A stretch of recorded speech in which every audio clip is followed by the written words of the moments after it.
The wooden matchstick slid across the tavern table. Then another. Jimmy Thatch's fingers moved them like chess pieces, but the game he was playing had life or death stakes. 2 matchsticks representing American fighters.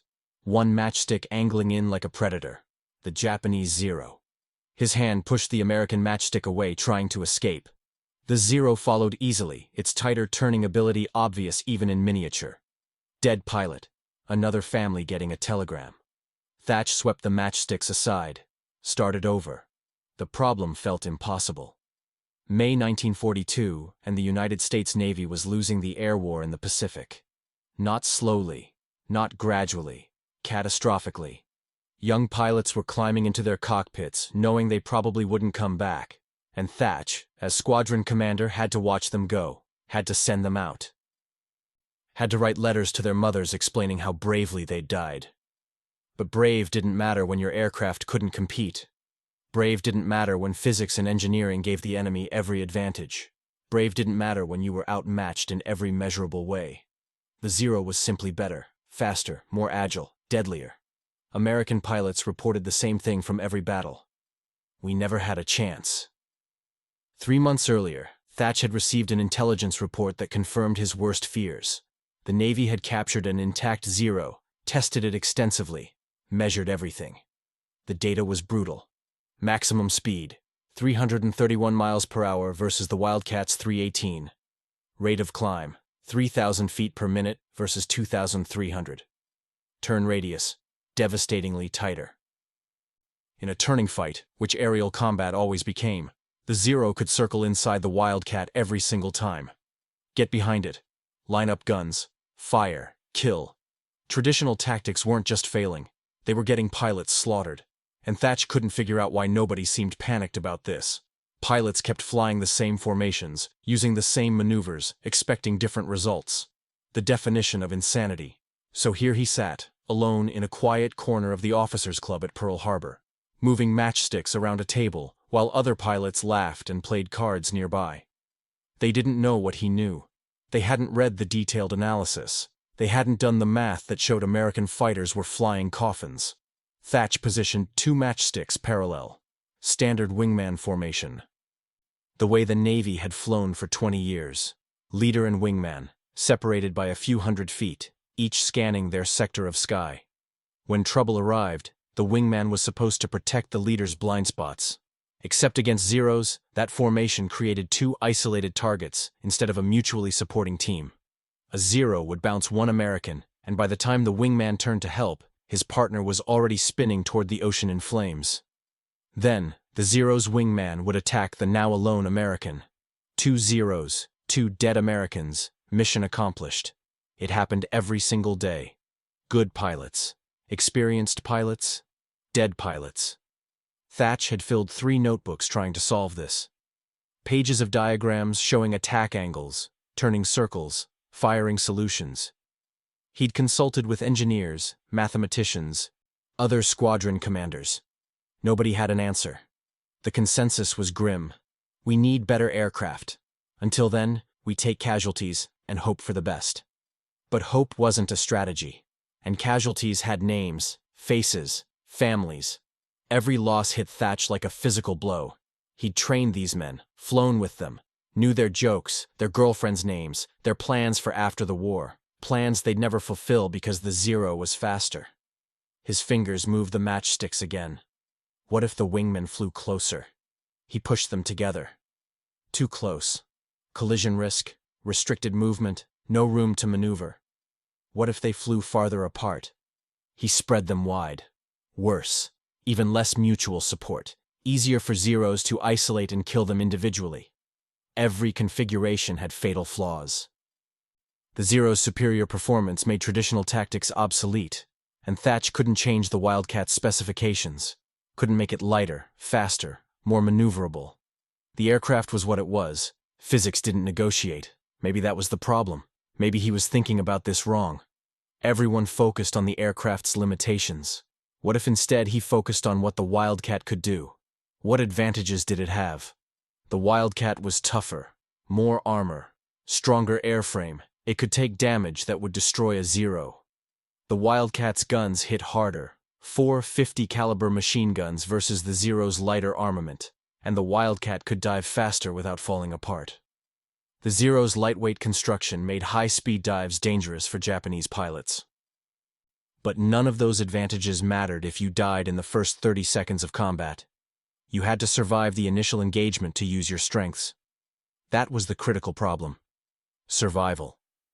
Thatch stared at the matchsticks. 2 American fighters. Traditional formation wasn't working. What else was there? His mind drifted back to a dogfight 3 weeks earlier. He'd been flying with Ensign Edward Bassett, practicing intercepts off the coast of Oahu.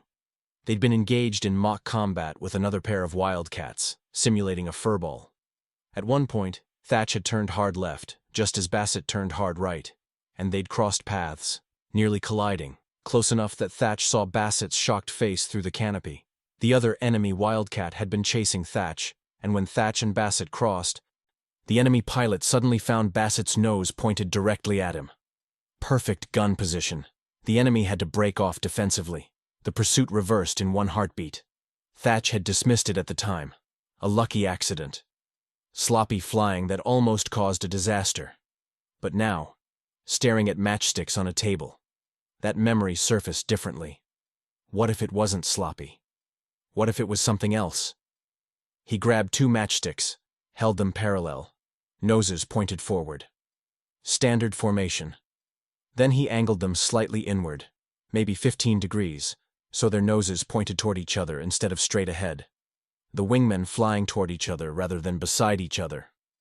Now a Zero attacks from the side, coming in fast, trying to get behind American 1. In traditional tactics, American 1 would turn away, trying to escape. But what if he turned toward his wingman instead, toward American 2? Thatch moved the matchstick. American 1 turns hard toward American 2, and if American 2 simultaneously turns hard toward American 1, they cross. Their paths intersect, the scissors close, and the Zero chasing American 1 suddenly flies directly in front of American 2's guns. Thatch's pulse quickened. He moved the matchsticks through the sequence again, slower this time, watching the geometry. The Zero commits to pursuing American 1, turning hard to follow him. But American 1 isn't trying to escape anymore. He's turning toward his wingman. The Zero, committed to its turn, can't react fast enough. American 2 crosses the Zero's path with a perfect firing solution. If the Zero breaks off, resets, tries again from a different angle, do it again. Cross again. The 2 Americans weave back and forth, scissors opening and closing, constantly supporting each other. Every attack by the Zero puts it in front of someone's guns. The concept was insane. Absolutely insane. Every doctrine, every training manual, every instructor's lecture said the same thing. When an enemy attacks, turn away. Create separation. Extend out of range. You never turn toward a threat. That just gives the enemy a better shot. But what if 2 aircraft did it simultaneously? What if they trusted each other completely? What if the crossing turn happened so fast the attacker couldn't adjust? Thatch grabbed a napkin, started sketching. 2 Wildcats in a shallow V formation, noses angled about 15 degrees toward each other, separated by roughly 200 feet. When attacked, both aircraft turn hard toward each other. Maximum deflection, maximum G-force, everything the aircraft can handle. They cross paths, nose to tail. The attacker flies through the crossing point and finds itself targeted instead of targeting. If the attacker pulls off and comes around for another pass, the defenders do it again, and again. A continuous weaving motion, back and forth, like scissors opening and closing repeatedly. Constant mutual support. Neither aircraft is ever isolated. Neither aircraft is ever alone. On paper, with matchsticks, it worked. The geometry was sound. The mathematics checked out. But would it work at 20,000 feet with a real Zero trying to kill you? Would pilots have the discipline to turn toward danger instead of away? Would the timing work at combat speeds? Would 2 Wildcats crossing at high speed collide and kill both pilots? Only one way to find out. The next morning, Thatch called a meeting with his senior pilots. 6 men crammed into a small briefing room while Thatch stood at the chalkboard, drawing diagrams. "The problem is mutual support," he said, sketching 2 aircraft.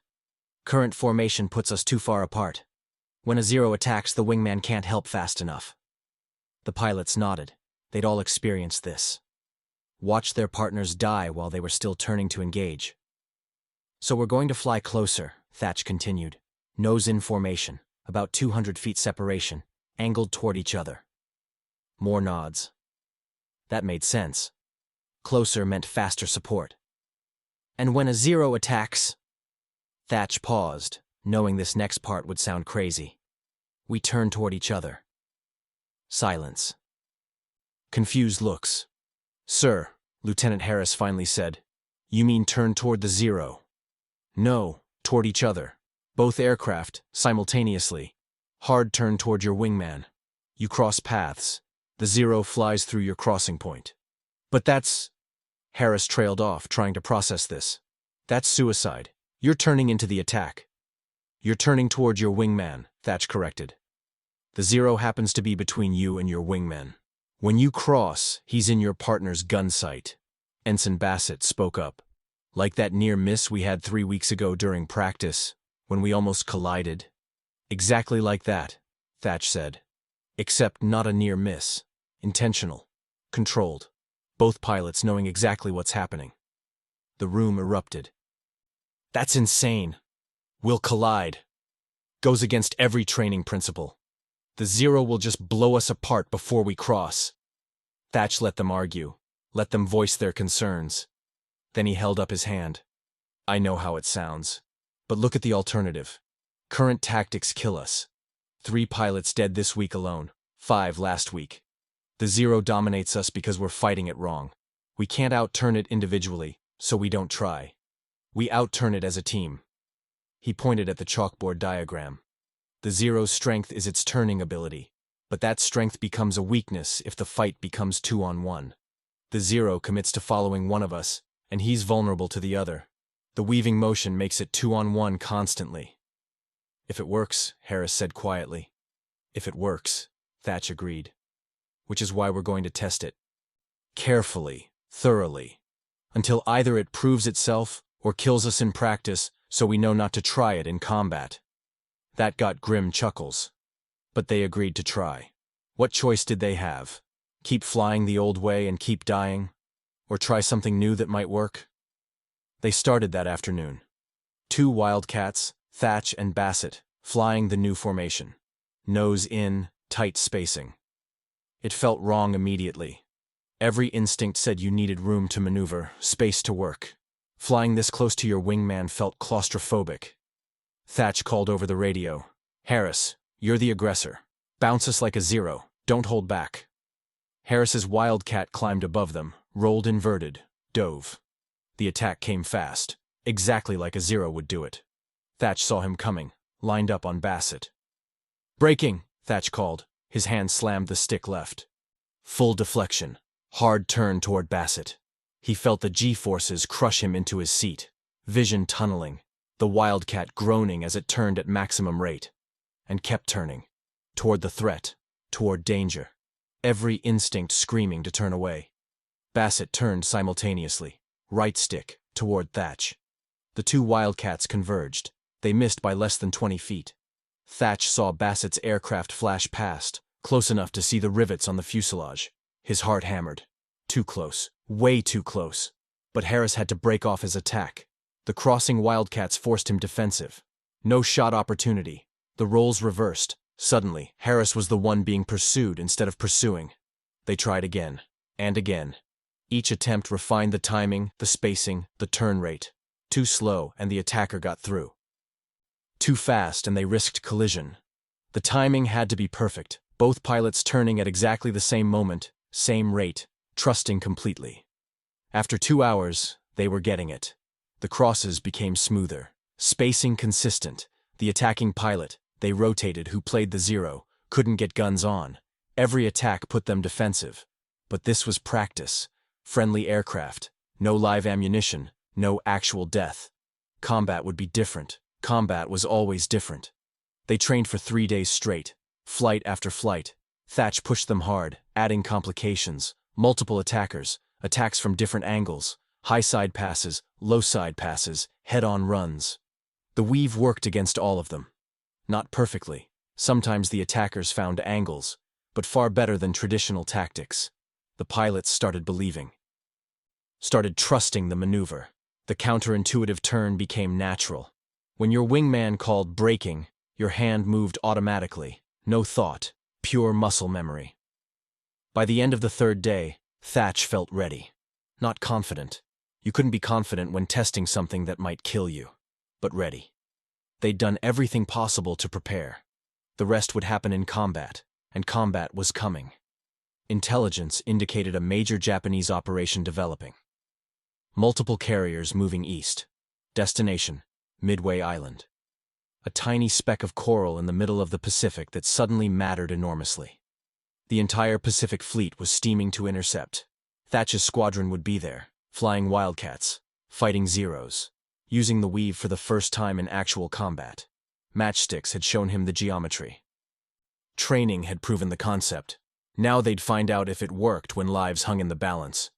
June 4th, 1942, dawned clear and bright. Thatch strapped into his Wildcat at 0530 hours, running through pre-flight checks by rote. His hands moved automatically, fuel mixture, magnetos, oil pressure, while his mind ran through the weave sequence. Turn toward your wingman. Trust the timing. Cross clean. Support each other. Bassett's Wildcat sat 30 feet away on the carrier deck. They made eye contact. Bassett gave a thumbs up. Thatch returned it. They'd trained together, practiced the weave until it was second nature. If it was going to work anywhere, it would work with Bassett. The carrier turned into the wind. Launch officer's flag raised, held, dropped. Thatch's engine roared to full power. The Wildcat accelerated, deck blurring beneath, catapulted forward. The deck edge arrived. The aircraft dropped slightly, always did, that stomach-lurching moment. Then the wings caught air, and they were flying. Bassett launched behind him. They formed up, the nose in formation feeling natural now. Behind them, the rest of the squadron launched and joined. 12 Wildcats, all flying the weave formation, all betting their lives on matchstick geometry. The radio crackled at 0647. Radar contact. Multiple bogies inbound. Vector 320. Angels 15. Thatch banked northwest, climbing. 15,000 feet. The squadron followed, maintaining formation. Through his canopy, the ocean stretched endlessly in every direction. Blue water, blue sky, and somewhere in that blue, Japanese aircraft approaching. At 0652 he saw them. First as dots, then as aircraft. Zeros, 5 of them. Flying high cover above a formation of bombers. The Zeros looked exactly like the intelligence photos. Compact, elegant, deadly. The aircraft that had dominated the Pacific for 6 months. Tally-ho, Thatch called. 5 Zeros, high and left. All aircraft engage. The Zeros spotted them simultaneously. 3 peeled off, diving to intercept. The other 2 stayed with the bombers. Smart tactics. Don't commit everyone to one fight. The 3 attacking Zeros dove fast, building speed, altitude advantage giving them energy. Distance closed.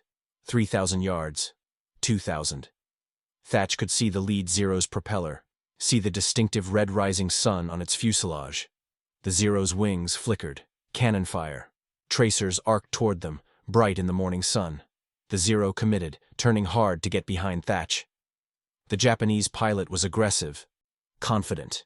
He'd done this before, killed Americans before. Thatch was just another target, another victory to paint on his aircraft's fuselage. Except this American wasn't running. Braking, Thatch called. His hand moved, left stick, full deflection. The Wildcat rolled and turned, not away from the Zero but toward Bassett, toward his wingman. G-forces crushed him. Vision narrowed, the horizon spun, and Bassett turned simultaneously. Right stick, toward Thatch. The 2 Wildcats crossed, 50 feet separation, nose to tail. The scissors closed. The Zero, committed to following Thatch, suddenly found Bassett's nose pointed directly at it. 4 50 caliber machine guns opened fire. Tracers walked across the Zero's engine cowling. Hits. Pieces flew off the Japanese fighter. Smoke poured from the engine. The Zero rolled inverted. Trailing fire, pilot bailing out. First blood. The weave worked, but 2 more Zeros were attacking. One came at Bassett from above, classic bounce. "Breaking!" Bassett called. Turn toward Thatch, Thatch toward Bassett, cross. The attacking Zero flew through their scissors, Thatch's guns tracking perfectly. He fired. The Zero's canopy shattered. The aircraft nosed over, out of control. The third Zero pilot saw what happened. Watched 2 attacks fail. Watched 2 Zeros die. This wasn't normal. Americans didn't fight like this. Americans ran. Americans died. The Zero tried a beam attack, coming from the side, trying to get perpendicular for a deflection shot. Thatch and Bassett wove. The Zero overshot, tried to climb away, found Bassett tracking it. More hits. The Zero's wing folded. It spun toward the ocean. 3 Zeros engaged. 3 Zeros destroyed. 0 American losses. Around them, other Wildcat pairs were weaving. The Japanese pilots, expecting easy victories, found themselves defensive. The Americans weren't behaving correctly, weren't following the script. The Zeros broke off, tried to regroup, reform. The Wildcats maintained their weave, scissors constantly working. The engagement lasted 11 minutes. By the end, Thatch's squadron had lost 1 Wildcat. Engine failure, not combat damage. The pilot ditched safely and was rescued. But they'd shot down 6 Zeros, with 3 more damaged and limping home. The impossible had happened. American fighters had dominated Japanese fighters. Word spread through the fleet within hours. Thatch's weave worked, not theoretically, actually, provably. The combat reports were reviewed, analyzed, verified. Pilots who'd been terrified of Zeros suddenly had hope. Within a week, every fighter squadron in the Pacific was training the weave. Pilots practiced the nose-in formation, the crossing turn, the mutual support. The counterintuitive tactic, turn toward danger, became standard doctrine. What seemed insane became normal. The statistics changed dramatically. Before Midway, American fighters lost 3 aircraft for every Zero shot down. After squadrons adopted the weave, the ratio reversed. By August 1942, Americans were achieving 2-to-1 kill ratios. By early 1943, 3-to-1.